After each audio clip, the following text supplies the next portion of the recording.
Orang narsisistik juga ada impulsifnya, tapi impulsifnya untuk menunjukkan kebesaran dia. Ketika dia ngambil high risk gagal, yang nyelesain siapa? Timnya. Apalagi kalau orang antisosial. Masalahnya antisosial nih kan kalau ke orang yang dia perluin baik banget. Baik bang, nggak diperluin, bye. Bye. Netizen Indonesia nih banyak ilmunya ilmu TikTok atau ilmu Instagram. Dia nonton 3 detik, serasa si paling ahli NPD kan. Atau dia nanti tiba-tiba self-diagnose. Iya. Padahal kan cuman minta maaf ke orang tua, teh kan nyuruh mereka minta maaf ya setengah mati meren ya. Iya kayak ngomong, mama apa yang mama buat ke saya itu membuat saya punya luka trauma, meren dia juga marah. Iya. Apaan trauma kata dia, jangan ngada-ngada, gak usah ikutan teori zaman now kamu katanya.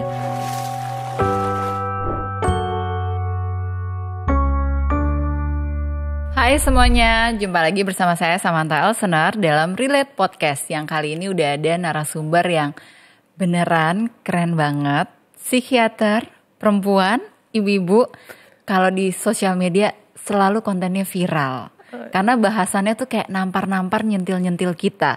Kita sambut Dr. Elvi. Halo Kak Sam, thank you udah ngundang loh. Thank you udah datang. Nyari jadwalnya susah loh dok. Susah ya. Thank you udah disempatkan hari ini dok buat datang ke sini. Kita mau ngobrol-ngobrol. Walaupun topiknya agak berat ya dok ya. Ya moga-moga setelah ini kita gak dibully si Indonesia Raya ya. Semoga. Atau gak dibully diaspora yang di luar Indonesia juga kan. Itu bahaya sih. Ntar pakai hashtag kabur aja dulu jadi beda maknanya nanti. Iya betul. Tapi kita mau ngomongin apa sih gitu ya. Kok nyebut-nyebut kabur aja dulu gitu. Sebenarnya mau ngomongin tentang NPD ya dok ya. Tapi NPD itu kan gak sendirian kan. Ada kawan-kawannya ya. Ada Ternyata dia ya, satu kawan-kawannya. grup. Nah coba tuh grupnya apa aja tuh gengnya si NPD ini dok. Kalau mungkin kita di klinis biasanya memasukkan dia ke klaster B kan. Kita cuma ngomong klaster B aja. Di dalamnya ada histrionik, ada narsisistik, ada borderline personality, dan yang paling kita cemas kalau dapat adalah yang antisocial personality kan sebenarnya. Ini bosnya ya, big boss ya. Iya, ini out of nowhere lah ya, tapi ya ada gitu. Ada. Biasanya kalau antisosial tuh kita nyebutnya psikopat gitu ya. Ya, kalau sekarang agak lembut lah kan, kalau bahasa netizen sekarang dilembutin ya, karena kalau nggak syok katanya, sosiopat lah ya. Sosiopat. Jadi ingat itu filmnya Silence of the Lambs. Yes. Iya kan, betul kan tuh salah satu filmnya. Tapi kan dalam kehidupan kita sehari-hari kita akan jarang ketemu yang modelnya antisosial ya dok ya. Kalau kitanya bisa bikin boundaries sih, orang-orang seperti ini akan langsung pergi. Jadi mungkin kita akan jarang temuin karena dia udah tahu nih ini bukan orang yang bisa dimanipulasi. Jadi percuma juga gue effort. Tapi masalahnya dengan culture Indonesia dan pola asuh orang Indonesia nih akan banyak nempel sama orang-orang yang masih punya kecenderungan people pleaser nih kak. Yang nggak bisa nolak, yang nggak enakan. Ya? Iya, yang siapa tahu kalau gue lebih baik dia akan berubah juga. Aduh, tolong deh itu nggak usah. Jalur berkorban dalam relasi lah ya. Nggak usah lah itu pikiran-pikiran itu nggak usah deh. Kayaknya nggak usah kan, kita bukan membuka layanan rawat jalan ya pada saat pacaran kan. Bukan rumah sakit juga kan. Tapi banyak loh yang kayak gitu. Siapa tahu dia berubah dok. Dengan kehadiran aku dia berubah. Aduh Tuhan, pengen nelak ludah belah mana lagi, udah kering kayaknya. Tapi masalah tentang perubahan nih dok, apakah memang bisa tetap berubah atau udah sama sekali nggak bisa gitu, tergantung usia atau gimana? Kalau banyak jurnal sih dia bilang bahwa ini adalah lifetime disease ya. Jadi memang perjalanan penyakit seumur hidup. Kalau udah disorder ya kak sebenarnya. Karena kan kalau misalnya kita bilang narsisism di jalur yang range-nya masih normal, actually kan sebenarnya dia nggak apa-apa tuh. Dia nggak apa-apa. Nggak apa-apa kan? Oh mungkin kita akan ketemu orang yang sangat ambisius. Ya, cuma suka bercermin aja gitu kan di mobil orang di parkiran. Suka agak bluffing dikit kan. Kalau dia meraih achievement sedikit tuh gitu kan. Agak lebay lah kalau kita bilang. Sebenarnya nggak apa-apa karena dia tidak merugikan orang lain. Tapi kalau sudah di level patologik atau udah di level disorder, kan dia akan berani menipu orang. Dia akan berani mengeksploitasi orang gitu. Nah, membedakan yang dia tidak masuk gangguan atau yang sudah masuk ke patologi yang bikin jadi merugikan orang lain tuh gimana sih dok? Sebenarnya sih hal yang simpel adalah dia membuat orang menderita atau enggak. Dengan kepribadian dia ya. Dan apa yang dia tampilkan keluar tuh merugikan orang atau enggak. Kalau selama orang-orang di sekitarnya merasa baik, dia juga produktif, ya sebenarnya gak apa-apa. Tapi sekarang kan banyak banget tuh konten-konten gaslighting. Dan salah satu cara manipulasinya si NPD ini kan gaslighting. Tapi banyak juga ditemui di lapangan ketika diperiksa, dikasih kuesioner gitu ya. Ini jenis kepribadiannya apa sih? ada traits narsisistiknya tapi nggak masuk gangguan. Udah nggak apa-apa. Kan itu merugikan orang juga di gaslight. Sebenarnya itu kan coping mechanism ketika dia menyelesaikan masalah kan. Oke. Misalnya mungkin dia tipe anak yang terlahir dari orang tua yang kalau marah mendiamkan. Jadi kan anak tuh akan seperti mesin fotokopi orang tuanya kan sebenarnya. Jadi kalau misalnya kita melihat secara kepribadian dia sehat nih. Cuman cara dia kalau lagi mendapat stress event atau kejadian yang stressful, masih banyak nih pola cara penyelesaian masalahnya yang maladaptif. Nah itulah yang kita train ke dia, yang kita latih. Emang mau dok? Kalau kita ngomongnya mengikuti pola kepribadiannya, biasanya mau sih.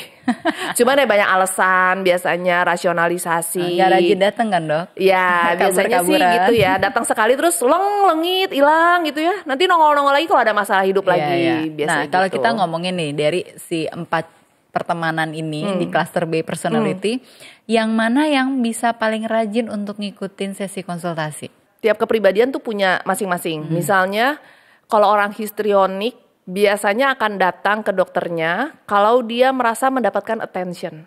Oh, dikasih perhatian. Betul, tapi kan kalau dalam proses klinis kan kita biasanya suka minta wawancara pendamping kan ya Kak. Heteroanamnesis, mungkin kalau teman-teman pernah pergi ke psikiater atau ke psikolog pasti ditanya datang ke sini sama siapa? Sama suami saya dok, sama istri saya dok. Nanti ada momen di mana kita akan suruh pasiennya keluar, lalu kita minta pendampingnya untuk masuk. Sebenarnya untuk mendapatkan klarifikasi, benar nggak sih persepsinya pasiennya?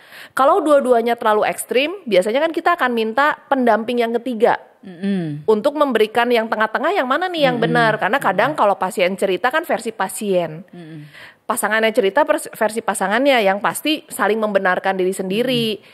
Nah kalau yang histrionik ini biasanya dia akan mau kalau kita masih memberikan atensi ini ke dia. Tapi kalau pasangannya ternyata kita membela pasangannya karena kita lihat polanya dia yang salah, biasanya dia akan langsung mundur bertahap. Defensif langsung. Betul. Kalau yang narsisistik jelas, kalau kita langsung mengcounter di awal, tuh pasti langsung, udahlah nggak benar itu psikiaternya, nggak benar lah psikolognya. Apaan sih, kan lunya, kenapa jadi gua gitu. Biasanya sih awal mula konfliknya gitu. Kalau yang borderline, selama dia masih mengidolisasi terapisnya, akan rajin tuh datang. Harus mengidolakan. Iya, tapi kalau kita masuk yang tidak tepat dan dia merasa being judging, biasanya gitu tuh. Dokter ngejudge saya, dokter nggak bisa memvalidasi perasaan saya, udah tuh dia akan cari yang lain. Kalau yang antisosial tergantung. Kalau udah ketangkep polisi dan ditunjukin sama kita, pasti dia akan datang. Tapi kalau enggak dia nunggu ketangkep polisi dulu. Enggak, dia akan bohong udah pergi ke kita padahal nggak pergi. Itu yang paling mengerikan sih. Iya. Jadi kalau yang borderline ya, aku tanya dulu nih ya. Dia mengidolakan si terapis atau dokternya. Betul. Gitu ya. Itu berarti dia ada dependennya juga dong. In some point kadang iya sih Kak. Karena kan dia lagi mengidealisasi kan. Nah masalahnya orang borderline ini kan dalam proses pikirnya banyak sekali hanya black and white. Yes. Ya jadi kalau dia lagi cocok ini orang baik nih. Tapi nanti kalau dia ngelakuin yang misalnya kita melakukan sesuatu yang dia gak suka, dia akan bilang oh ternyata bohong nih. Banyak jahatnya dibanding baiknya, ternyata dia orang jahat. Dan akhirnya dia langsung nge-cut, nggak mau berelasi lagi kan gitu. Dan di Indonesia kan banyak banget orang yang pikirannya black and white.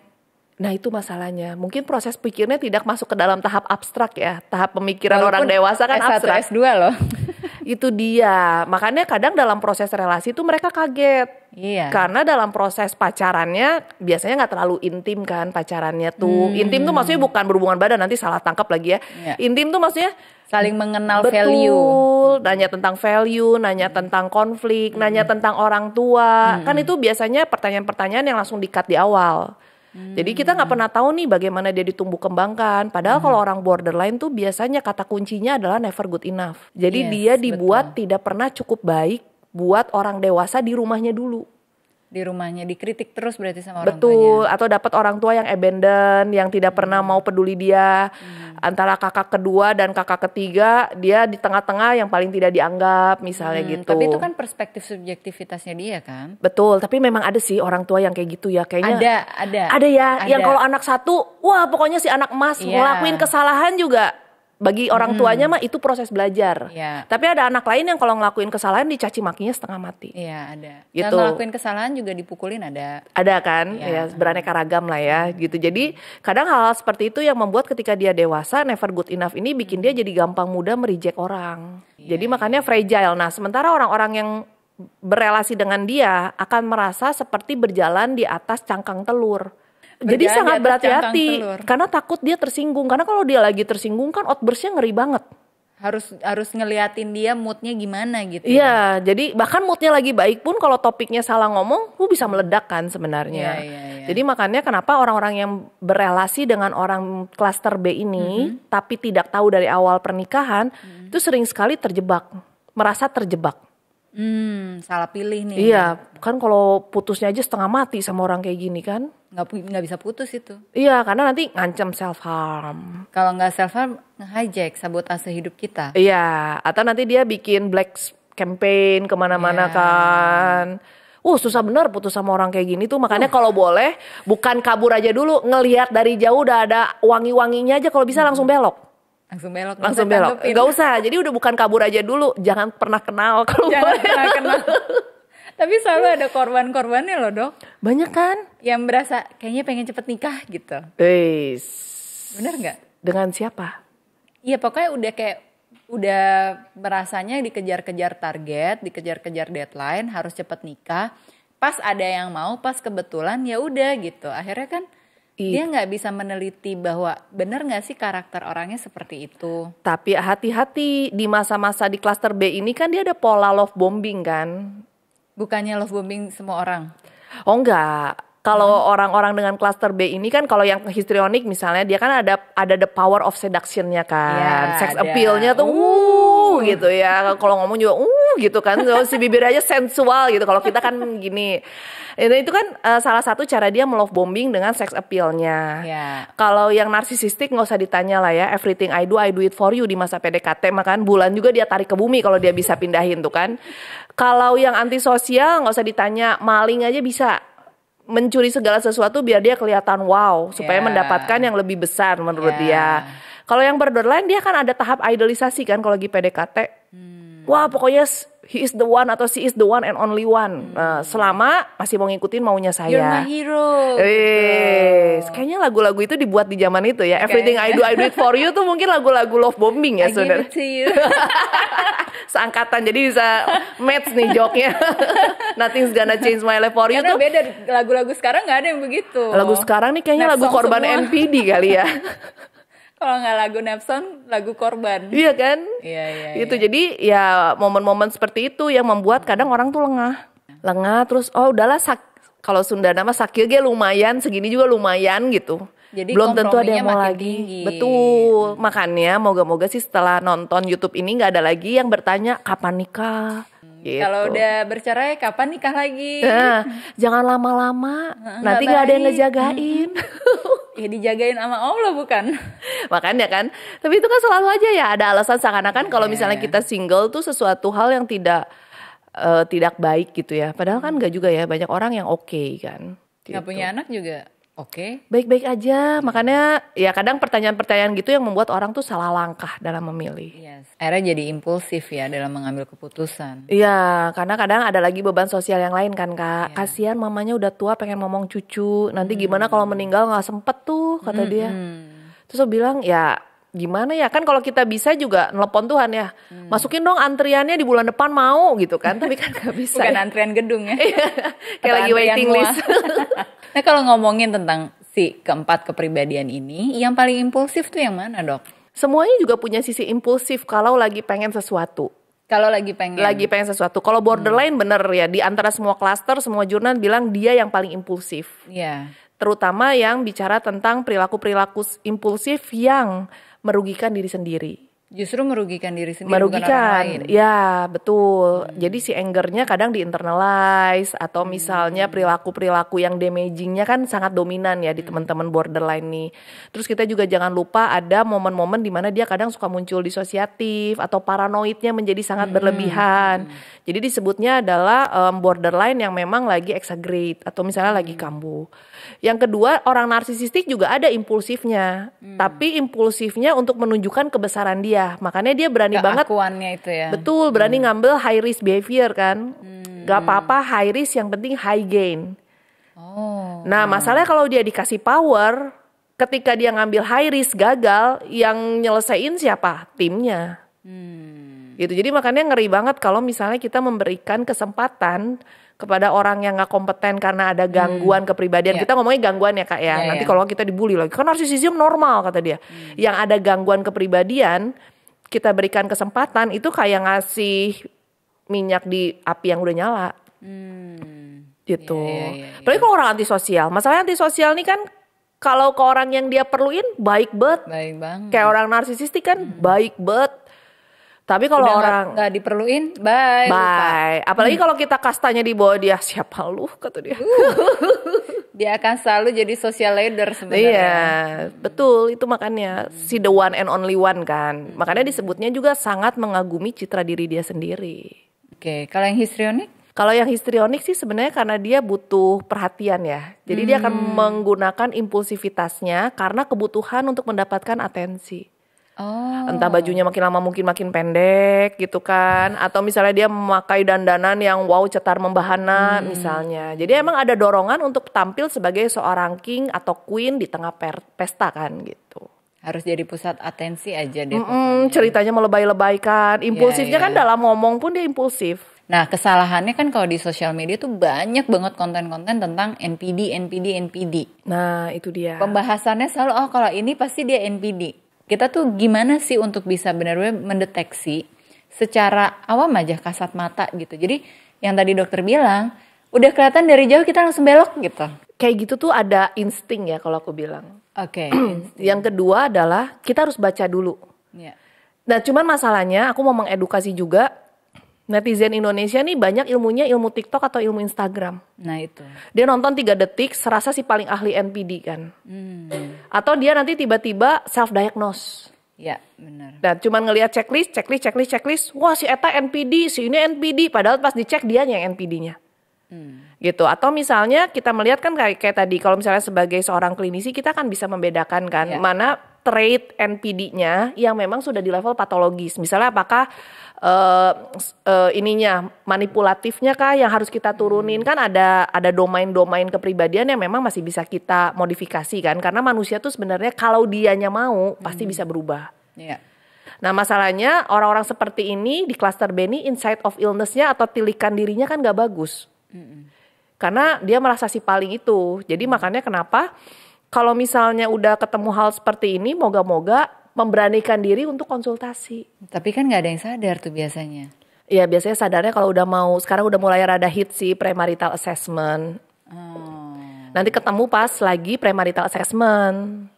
Terus ternyata punya trait itu. Jadi kalau misalnya gak melakukan premarital, aman, selamat nih. Ya karena dia merasa PD-nya dia adalah bagian dari self-esteem dia kan. Kan dia gak bisa membedakan self-esteem yang berlebihan sama self-esteem yang narsisistik kan. Atau yang normal atau yang berlebihan tuh dia gak bisa. Apalagi kalau tim pom-pomnya banyak. Karena orang NPD kan dia kan selalu mencari monkey flying-nya kan, monkey cheater-nya. Temennya bilang, enggak lu normal segitu mah. Temen lu nya aja yang lain yang gak berprestasi. Ditambahin bumbu. Ya itu belum lagi biasanya narsisistik kan made by family life. Di antara anggota keluarga dia nih yang paling sukses. Semua orang memuji dia. Makinlah jadi. Yang histrionik enggak kok. Karena emaknya juga mungkin histrionik gitu kan. Biasanya kan ada cirinya kan. Karena mirip ya mereka menganggap itu adalah hal yang normal. Jadi ketika di luar mereka menganggap orang-orang yang normal ini aneh. Jadi dinamika keluarga tuh penting banget. Penting banget. Karena biasanya kalau dari jurnal dia bilang borderline itu hampir sistematik reviewnya semuanya bilang bahwa dari pola asuh bonusnya. Pola asuh. Kalau narsisistik? Pola asuh juga. Nggak beda. ada yang karena dia beda sendiri gitu, pola asuhnya orang tuanya udah oke gitu, tapi dia emang bawaan orok gitu, kayak gitu. Ada yang genetik tapi kecil lah. Cuman biasanya dia sosial produk. Salah satunya bullying juga sih Kak. Oh gitu. Jadi bullying itu ada satu jurnal, kemarin satu jurnal systematic review yang menyatakan bahwa proses bullying atau proses penolakan yang terjadi di masa dia kanak-kanak dan remaja awal itu akan melahirkan orang-orang dengan borderline atau narsisistik. Rejection itu ya. Atau histrionik. Karena kan sebenarnya klaster mereka adalah klaster yang membutuhkan apresiasi kan. Harus buktiin gue bisa Betul, gitu ya. tanpa sadar derailment atau kelewat batas. Nah gimana caranya supaya tetap sadar, tetap eling gitu, nggak kelewatan batas dalam proses pembuktiannya? Nah kalau aku biasanya mengedukasi sih punya mental medical check up ya. Jadi 6 bulan sekali pergilah ke psikiater atau ke psikolog untuk ngobrol aja. Psikiater atau psikolog kan akan membantu kita kalau di tahap-tahap sehat untuk growing up kan. Kalau di tahap sakit betul kita kuratif dan mengobatin. Tapi kalau di tahap-tahap awal atau di tahap-tahap belum sakit, kita kan akan sangat senang ya Kak. Maksudnya datang, oh cuma mau konsultasi dan diskusi sih dok, saya ini baik-baik aja atau enggak. Ya artinya kan kita tinggal bikin checklist kira-kira apa yang harus diperbaiki. Dan gak terlalu banyak effort karena dia belum nyampah di mana-mana. Tapi kalau dia udah nyampah di mana-mana kan dia harus nyapuin satu-satu ya. Dan itu akan melelahkan banget. Bener gak sih dok kalau orang-orang dengan cluster B personality ini itu sebenarnya masalah utamanya adalah self esteemnya mereka juga. Betul, kalau ditarik ke belakang ya konsep egonya memang sangat fragile ya mereka itu. Jadi ketika konsep egonya fragile dan mereka tidak mendapatkan pembenahan yang baik, maka ya sampai akhir usia pun dia akan selalu fragile, gampang tersinggung, sensitif dengan kritik. Terus udah gitu selalu mencari atensi orang lain, selalu mencari apresiasi dari orang lain. Nah makanya kenapa proses terapi itu penting. Kalau jurnalnya bilang narsisistik itu justru malah lebih sulit untuk ditata laksana. Karena dia merasa bahwa apa yang dia lakukan baik kok. Benar, baik. Iya. Kalau borderline pasti akan attach dengan terapi selama cocok. Kenapa? Karena hubungan relasi dia dengan semua orang buruk. Kan dia kata kuncinya unstable relationship kan. Dengan konsep self-image yang buruk. Dan susah buat orang borderline ketemu terapis kan?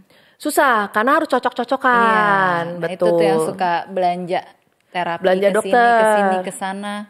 Betul, dan kalau kita baca perjalanan di BT yang dialectical behavior therapy, itu kan perlu effort ya Kak? Benar. Harus mau datang teratur, karena ada terapi mindfulness, interpersonal relationship, terus ada distress tolerance, terus ada skills training di dalamnya. Cuman kan itu orangnya harus mau atau enggak. Kalau di Amerika kan ada ya tempatnya khusus rehab yang buat modelan kayak gini 2 tahun gitu mereka di situ. Kalau di kita kan nggak ada dok, makin susah ngejagainnya. Di kita mah mau gimana ya? Kadang kita udah sarankan anaknya untuk dirawat inap aja orang tuanya. Masa harus rawat inap dok? Nanti anak saya masa depannya gimana? Lah saya bilang bu anak ibu aja sekarang di depannya aja udah kacau semua mau gimana coba? Iya. Nah sementara bapak ibunya malah sibuk ribut doang. Ini gara-gara kamu kan biasanya orang Indonesia kalau anaknya baik, anak bapak, anak ibu, kalau misalnya anaknya buruk tinggal tunjuk-tunjukkan nih. Ini lunya sih. Nah mau gimana anaknya membaik. Atau yang kedua misalnya narsisistik. Anaknya udah jelas dari awal bakal narsisistik kan ya. Maksudnya dari awal bakal jadi narsisistik. Emaknya terus muji. Lah gimana anaknya bisa bertobat dan berubah. Makin gede kepala. Iya kan kalau narsisistik itu kan pola asuh yang over praising. Memuji secara Permisif berlebihan, juga. iya dari kecil dianggap sebagai raja kecil atau ratu kecil atau over neglected kan sehingga dia ngerasa lihat nanti kalau gue sukses gue bakal jadi seseorang. Nah modelnya kayak gitu, nah emaknya masih ngelakuin kayak gitu, bapaknya masih ngelakuin kayak gitu. Nanti anaknya jadi narsisistik survivor. Kalau dia nggak ketemu psikiater, jadi narsisistik kecil, kan pecah telur ya. Pecah telur. Ya belum lagi emaknya yang narsisistik covered yang ya udahlah ibu bertahan sama bapak mau gimana lagi atuh padahal mah ibunya juga nggak mau mengambil langkah aktif aja. Jadi yang satu menunjukkan overt dengan menyerang orang, yang satu jualan drama histrionik ya terus dengan alasan supaya lihat nih gue udah berkorban buat lu jadi lu jangan nuntut yang lain-lain ya, yang ada juga lu ngasih ke gue lebih banyak. Nah kan mumet lagi anaknya. Ini tuh makin menarik ya dok ya. Kalau misalkan semua ternyata kaitannya sama pola pengasuhan, berarti kan ada trauma di situ yang terjadi. Ada batasan umur gak sih untuk merawat orang-orang yang punya trauma tentang pengasuhan ini supaya mereka gak jadi gangguan dengan kepribadian narsisistik atau borderline atau histrionik? Trauma ini teh memang cukup hits lah ya akhir-akhir ya. Kak, saya mungkin tahun lalu kita banyak kali diserang dengan berita-berita mengenai inner child wound lah. Yeah. Mulai dari psikiater, psikolog, survivornya, kan semua bicara tentang trauma. Cuman ada satu titik kita tuh lupa bahwa ada yang namanya post traumatic growth kan sebenarnya, bahwa kita akan bertumbuh juga dari trauma. Kalau aku bilang sih, kalau sekarang kita adalah bagian aktif dari pembuat trauma di anak, ya konsul dan berubahlah. Ya mungkin Anda juga punya trauma itu di masa lalu, punya proses pembelajaran menjadi seorang anak dan melihat dari ayah ibunya pola yang traumatik. Cuman kan kalau kita nggak pernah konsul, yang terjadi kan mereka melakukan putar balik aja. Misalnya saya mukul anak nih, berarti nanti kalau saya jadi ibu, saya nggak boleh mukul anak. Padahal kan dalam proses pendidikan mungkin ada perlu di mana kita memberikan disiplin. Ya. Nah, cuman mereka menganggapnya memukul adalah bagian dari disiplin, sehingga disiplinnya ikut hilang juga, makanya muncullah pola asuh permisif. Iya, karena black and white tadi pola pikirnya. Betul, padahal kan sebenarnya kalau misalnya anaknya terlalu membahayakan memang kita harus tarik kan. Kadang ada yang bilang boleh sih mukul tapi dengan 2 jari, jadi cuman kayak mengingatkan anak bahwa ini sangat-sangat berlebihan. Atau misalnya dia naik nadanya dengan melengking 3-4 kali, misalnya kita boleh tuh mukul supaya mengingatkan dia grounded lagi ke kehidupan realita. Nah, masalahnya adalah nggak semua orang tuh menyelesaikan traumanya dengan profesional. Iya. Ya kan, kadang ngelihat nih di media sosial lagi keluarnya apa ikutan. Ada retreat healing ikutan, ada terapi healing apapun ikutan. Nah, sementara akhirnya konsepnya jadi kacau. Karena kadang yang memberikan terapi juga bukan seorang terapis. Sertifikasinya nggak tahu dari mana. Sekolahnya juga nggak tahu dari mana, cuma merasa pernah ada di titik itu lalu memberikan terapi. Ya menurut saya mungkin boleh lah, tapi kan harus tahu juga di level mana saya harus merujuk kan sebenarnya. Nah itu yang pertama. Yang kedua adalah belajar untuk nggak punya victim mentality sih sebenarnya. Kan kita tuh jadi tahu itu adalah trauma setelah kita mendapatkan edukasi kan. Dan ketika kita tidak pernah punya ilmu yang benar, kita pasti akan menuntut orang yang membuat trauma itu meminta maaf. Padahal kan cuman minta maaf ke orang tua, kan nyuruh mereka minta maaf ya setengah mati meren ya. Benar. Iya kayak ngomong, mama apa yang mama buat ke saya itu membuat saya punya luka trauma, meren dia juga marah. Apaan trauma kata dia, jangan ngada-ngada, gak usah ikutan teori zaman now kamu katanya. Marah lagi kan. Berantem lagi. Terus bilang, kamu gak ngerti ya, mama tuh kepala jadi kaki, kaki jadi kepala untuk ngegedein kamu. Gak salah mereka juga. Nah jadi hal-hal seperti itu tuh perlu klarifikasi profesional. Karena kalau kita selalu berlindung di trauma gak sembuh juga sih sebenarnya. Benar, setuju. Betul, jadi makanya usia berapa yang paling tepat? Setiap hidup kita tuh fase hidup pasti ada traumanya. Nah makanya pergilah ke profesional kesehatan untuk kita mendapatkan klarifikasi. Trauma yang ini saya harus sembuhinnya kayak gimana ya dok? Trauma yang ini seharusnya kayak gimana ya? Misalnya distorsi kognitifnya munculnya overgeneralisasi. Jadi setiap orang yang perilakunya seperti ini akan saya hindarin karena dia beresiko membuat trauma. Padahal tidak semuanya. Nah itu kan yang kita latih mungkin dengan CBT. Benar. Tapi kalau misalnya munculnya adalah kita jadi overthinking, mungkin kita perlunya mindfulness. Nah itu kan yang bisa memberikan resep terapi itu kan profesional. Betul. Yang benar lagi. Ya pastikan dulu, cek dulu. Kan kalau di psikologi itu ada yang ngecek di websitenya kan. Ya ada. Jangan nanti tiba-tiba ikut course ngaku-ngakunya psikolog, pas dicek namanya kagak ada lagi. Gitu. Sering lah itu. Sering ya gitu. Jadi ya yang kayak gitu-gitu sih Kak sebenarnya. Karena aku pernah dapat praktek dari dia datang pasien dipraktekkan. Jadi dia tuh nangis bombay gitu ya, ngomongin tentang trauma orang tuanya. Aku bilang ya udah panggil orang tuanya. Ternyata sangat-sangat jauh berbeda perspektif anak dengan perspektif orang tua. Iya. Gitu misalnya anaknya bilang orang tua saya nih overprotective dok. Karena jam 9 malam saya udah harus ada di rumah. Terus saya tanya orang tuanya, kenapa bu? Kan itu masanya anak mungkin lagi, sekarang kan dibilangnya kerja kelompok, kerkom dan segala macam. Karena di dekat rumah saya sebulan ini lagi banyak begal dokter. Jadi saya meminta dia pulang sebelum jalanan sepi. Maksudnya baik ya? Maksudnya baik banget kan. Jadi si ibu ini tuh memang setelah jam 10 malam daerah rumahnya tuh jadi sepi. Padahal jalannya jalan lurus mulus. Jadi enak banget buat begal. Jadi dia gak pengen karena anaknya anak gadis. Iya, padahal dikasih perhatian. Ini kan juga banyak kan persoalan kayak gini. Orang tuanya ngasih perhatian maksudnya, tapi anaknya nganggep itu bukan perhatian. Sesederhana yang paling sering konflik adalah main HP ya Kak. Misalnya dia pulang nih, emaknya lagi sibuk ya, pakai dasteran lah, bau keringat, masak, nyiapin makan malam. Anaknya pulang sekolah, ngegabruk aja ya, langsung main HP. Gimana ibu-ibu gak keluar tanduknya? Iya. Dibilang, Dek bantuin dong. Bletak, bletuk, marah-marah ya. Aku tuh udah capek tahu sekolah segala macam. Nah emaknya bilang, Dok saya gimana gak lebih capek dari dia? Apa salahnya sih dia nyapa dulu, Mah mau dibantuin apa? Ya saya juga gak akan tega Dok nyuruh dia bantuin. Paling saya suruh dia mandi, beres-beres. Tapi ya jangan juga lah dia ongkang-ongkang kaki di sofa. Sementara saya beres-beres. Oh maksud saya tuh kan artinya baik ya. Apa salahnya sih kamu daripada main HP, kamu simpen dulu, kamu peluk mama kamu, bilang, Ma apa kabar, ada yang mau dibantu gak? Simpenlah barangmu, beresinlah baju kotormu. Nah yang kayak gitu-gitu tuh kan konflik-konflik yang sering muncul. Nanti kalau emaknya marah bilangnya toxic parent. Mak gue NPD nih, padahal kalau diomong enggak juga. Benar lagi.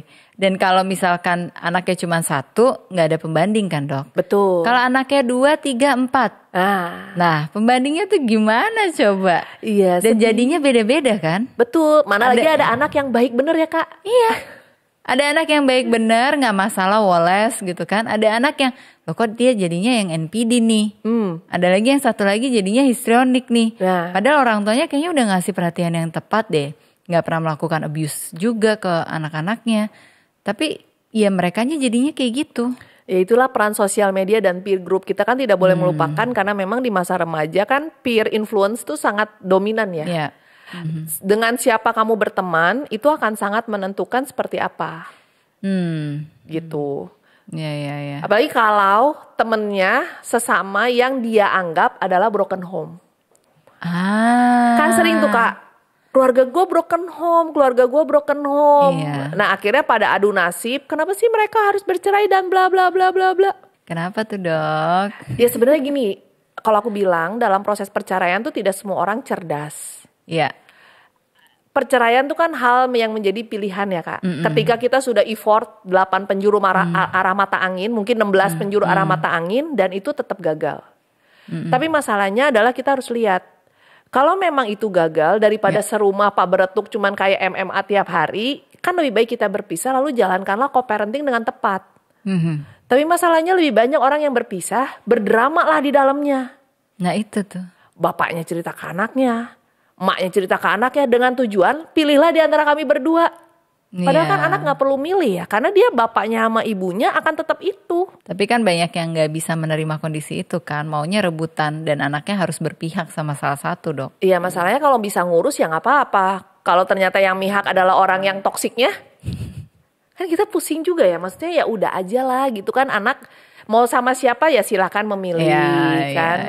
Tapi dia tidak kehilangan atau dia tidak rusak loh citra bapak citra ibunya. Karena padahal mungkin kesalahannya hal yang sepele, tapi emaknya membawa 15 tahun dosa bapaknya dalam pernikahan dan diomongin semua ke anaknya. Nah, gimana anaknya gak takut nikah? Nanti dibilang lagi, kenapa lu takut nikah? Jangan lihat potret mama papa ya. Lah udah disebutin dosa-dosanya. Iya lu yang sebutin dari awal sampai akhir rapotnya. Nah yang kayak gitu-gitu sih sebenarnya, makanya aku nitip banget sih kalau mau bercerai ya bercerailah dengan baik-baik. Gak perlu melibatkan anak. Toh dengan melibatkan anak juga tidak membuat Anda menjadi hero kan sebenarnya. Sebenarnya justru bikin anak jadi trauma lagi kan. Iya loh, kadang kan masalahnya bercerai dengan orang klaster B ini ya tadi kan ada drama, nggak siap untuk kalah, merasa malu karena ditinggalkan lah, atau dia mungkin kan konsep perceraian ini bagi dia adalah ditinggalkan dan pengkhianatan. Karena kamu yang memilih tidak mau lagi berjuang sama saya, padahal kita yang di sebelahnya udah kayak vampire disedot darahnya habis-habisan. Nggak ada yang bisa ngebayangin juga kan rasanya gimana. Iya masalahnya kan kalau misalnya nggak pernah hidup dengan orang NPD, BPD dan HPD kan, atau antisosial malah lebih gila lagi kan, nggak pernah bisa bercerita ya Kak. Iya. Maksudnya lu perhidupannya normal-normal, pacaran dengan normal, menikah dengan orang yang tidak ada gangguan kepribadian, menikah dengan orang-orang yang gak bisa komparasi nasib kan, kayak gitu. Nggak bisa. Terkait dengan apa yang dokter bilang, kita harus punya insting gitu kan.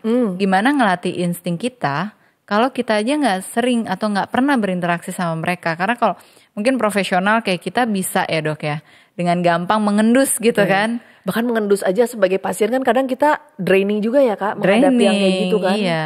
Nah buat orang awam tuh gimana dok supaya mereka bisa lebih punya insting, lebih bisa aware lah gitu. Oh nih kayaknya nih nggak baik nih nggak bener nih gitu. Gue harus lebih waspada lagi. Kalau aku sih bilang gini, dalam proses kita berpacaran, kita harus menggunakan seluruh panca indera kita sih sebenarnya. Jadi kayak helikopter view juga ya. Betul.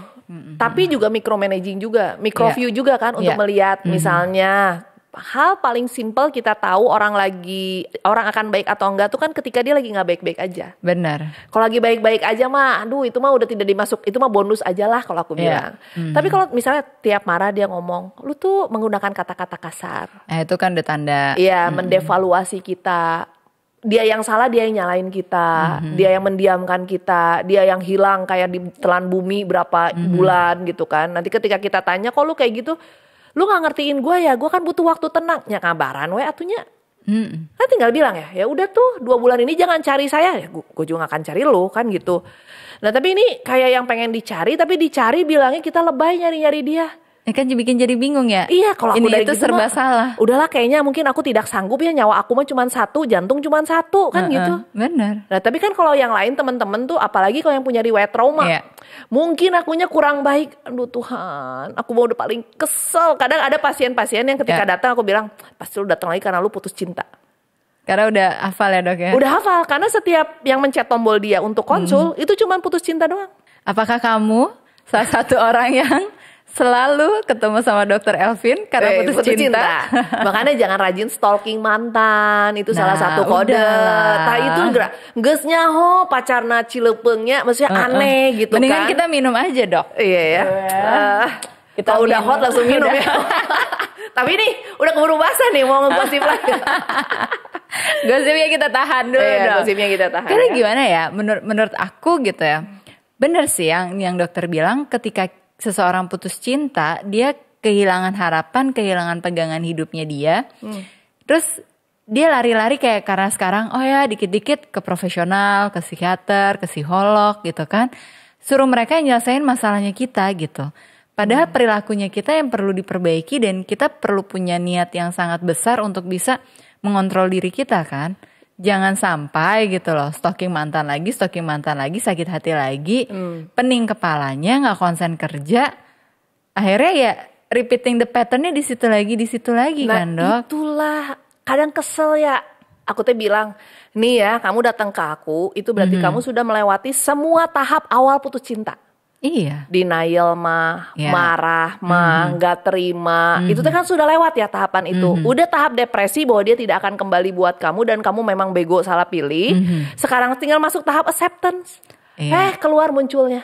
Tapi saya tidak terima, hidup dia jauh lebih baik daripada hidup saya. Saya berobat, dia udah punya pacar baru. Nyecek dari awal udah salah milih, kataku teh. Iya. Ya belum, puji Tuhan kan kataku tuh berarti Tuhan membukakan semuanya di awal sebelum kamu memasukin akad nikah. Benar, proses pendewasaan kan dok. Iya itu makanya. Dan mungkin salah satu proses pendewasaan harus nunggu antriannya dokter Elvin juga kan? Oh iya enggak, kalau itu beda lagi sih. Walaupun 2 bulan, 3 bulan gak apa-apa ya dok. Kalau aku sih berdoa semoga gak usah ketemu aku sih. Karena sebenarnya kalau udah ketemu tuh ya lucu, mereka waiting list kan kadang 2 bulan sampai 3 bulan. Pas datang, sebenarnya masalah saya udah beres sih dok, saya udah keburu putus sama pacar saya. Nah itu solusinya, jadi ngapain lu ketemu gue kemarin? Cuma untuk menguatkan aja bahwa ini adalah hubungan yang layak untuk diakhiri. Benar. Jadi sebenarnya harapan dari setiap profesional psikolog atau psikiater tuh kalau bisa pasiennya jangan ketemu lagi. Bener. Tapi kalau sama aku ketemu lagi ya. Iya ketemu lagi. Aku selalu suka bilang, gak usah takut berobat ke psikolog psikiater. Perbedaan kami sebagai tenaga medis, kami ini bukan aci-aci di Tanah Abang yang lagi mencari langganan. Ya, lamun aya aci-aci di langganannya. Kalau bisa mah sing awet berobat oge. Jangan ada pergi-perginya. Kalau bisa mah MLM berkumpul kata aku teh. Kalau kita mah maunya pasiennya sehat ya. Kalau dia nggak ketemu kita udah berdoa. Saya mah berdoa tiap hari ya sebelum prakteknya semoga yang datang tidak kembali lagi cager gitu sehat. Tapi udah susah ya kadang teh kayak yang dokter aku kalau nggak ada dokter gimana atuh ya tetap hidup kan nggak ada aku juga. Iya benar. Gitu. Ya udah tahu dari awal aku ngeliat pacarnya juga waktu pertama kali diajak karena dia teh kan berobat untuk hal lain. Iya. Karena mantannya yang dulu, aku bilang aduh Tuhan kayak gini kamu pulungnya kataku teh. Udah aja ya cager dia teh berobat ya. Dateng yang kedua, aduh tidak jauh berbeda. Pas aku wawancara aku bilang lu putus sama yang ini ya, yang ketiga kali lu yakin mau nikah baru ajak ke gue ya. Kan gue tuh bukan biro jodoh yang setiap lu dapat pacar gue suruh evaluasi dulu. Terus yang lu kumpulin kayak gini bikin gue kayak pengen minum obat juga lama-lama. Karena diajak ngobrol kagak nyambung. Aku tuh bilang, diajak ngobrol aja kagak nyambung, ini orang pacaran ngomongin apa ya kataku ya. Tanya, kamu visi misi hidup apa? Ya hidup mah flow like water.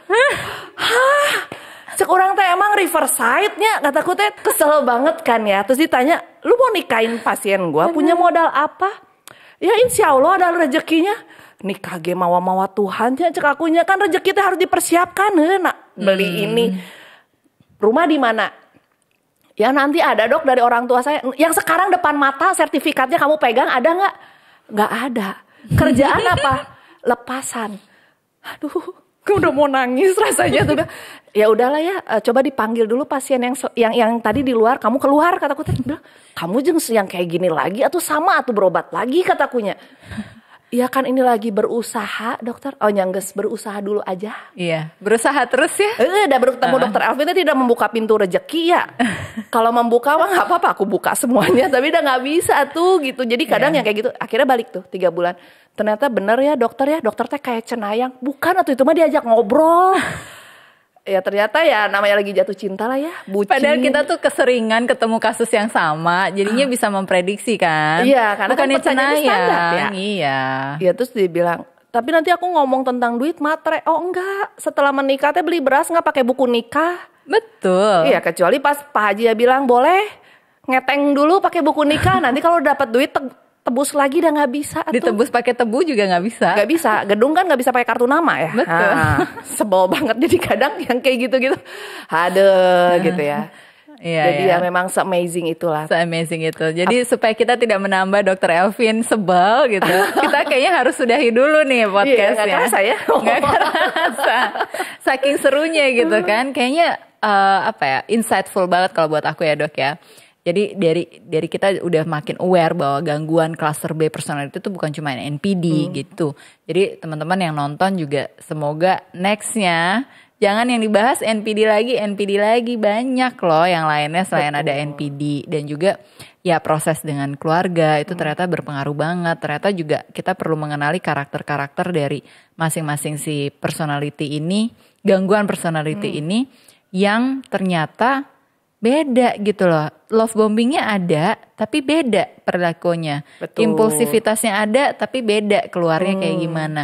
Manipulatifnya ada tapi beda gitu aplikasinya gitu kan. Jadi please gitu ya, kalau tadi udah disinggung juga sama Dokter Elvin, sebelum kamu benar-benar melangkah ke jenjang pernikahan, coba premaritalnya dilakukan dulu, konsultasi, tes apa segala macam. Jadi kamu beneran yakin bahwa oke, kalau dia ada masalah, biasanya kalau lagi berbunga-bunga hatinya itu akan lebih mau dia untuk diajak konsultasi dibandingkan udah ada masalah beneran dan udah hilang perasaannya. Betul. Jadi makin susah untuk meyakinkan dia untuk ke profesional. Dan kalau boleh jangan curhat dulu ke semua orang, apalagi sosial media. Nanti kalau udah rame, makin bingung lagi kita memutuskan. Diumpetin dulu aja lah, nggak usah diflexingin kalau punya pacar. Ya bluffing masalah lagi ya. Orang mau bluffing teh pencapaian hidupnya, ini mah masalah hidup lagi kan gitu. Ya, thank you so much dokter. Sama-sama. Nanti diundang lagi ya dok ya, seru banget. Thank you.